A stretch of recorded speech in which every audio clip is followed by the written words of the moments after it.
Hi, my name's Alina, and I'm in Miss Denton's fourth period class. The person I'm interviewing is my grandma, Ruth Moffat. When she was a child, Grandma Ruth lived on the last block in Stockton.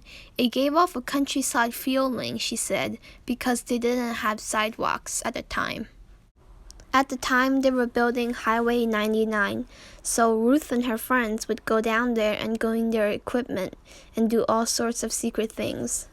Ruth had an extremely high regard for education because her family was really poor and she knew that education was the way up.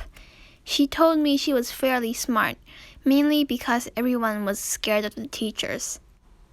She did well in all subjects except PE, as she wasn't a good athlete. PE in elementary school was fine because they had recess and free play, but middle and high school were hard because she couldn't keep up. The only time Grandma Ruth did well in PE was when they had dancing and archery.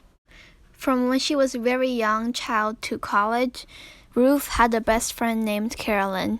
She lived half a block away from Ruth and was 1 year younger than her. She had a very strong personality, and they did everything together.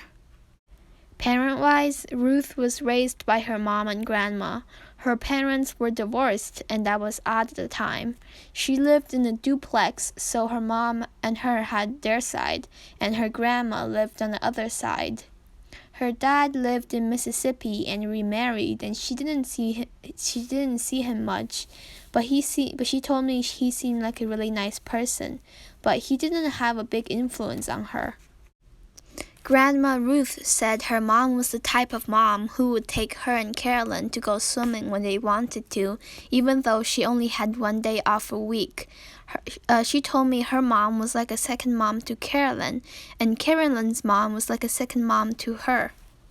Ruth's mom loved symphonies and classical music, and the apple doesn't fall far from the tree.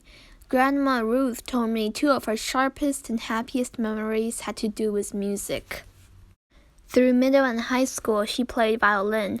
She attended a music camp at the time, and the conductor of the SF Symphony came, and there was a big concert. There were so many musicians, and there was this huge, wonderful sound, and she told me it felt amazing to be in the middle of it. The second memory happened during Christmas season, and there was a community chorus with about 300 singers, and there was this huge, most wonderful sound, and Ruth felt happy to be a part of it.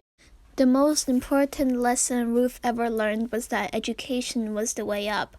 Coming out of her neighborhood, people were not very well educated. The more education you have, the more interesting your life is. She told me the story of 4 girls at her school in elementary that all had to work because their mothers were all divorced and apparently couldn't make enough money to support both of them because they didn't have a good enough education to get good jobs. So Ruth worked hard and eventually got into college. In college, she majored in music, journalism, and education, and at the end, her degrees were in American and European history. Unfortunately, as of now, Carolyn and Grandma Ruth rarely see each other anymore. She always lived in San Diego, whilst Grandma Ruth always lived here in Northern California. So they would occasionally see each other, but it was a kind of friendship where you don't see each other for 3 years, and then you meet up and talk, and it would feel like you were never apart, according to Grandma. Thank you for coming to my presentation about my grandma, Ruth Moffat.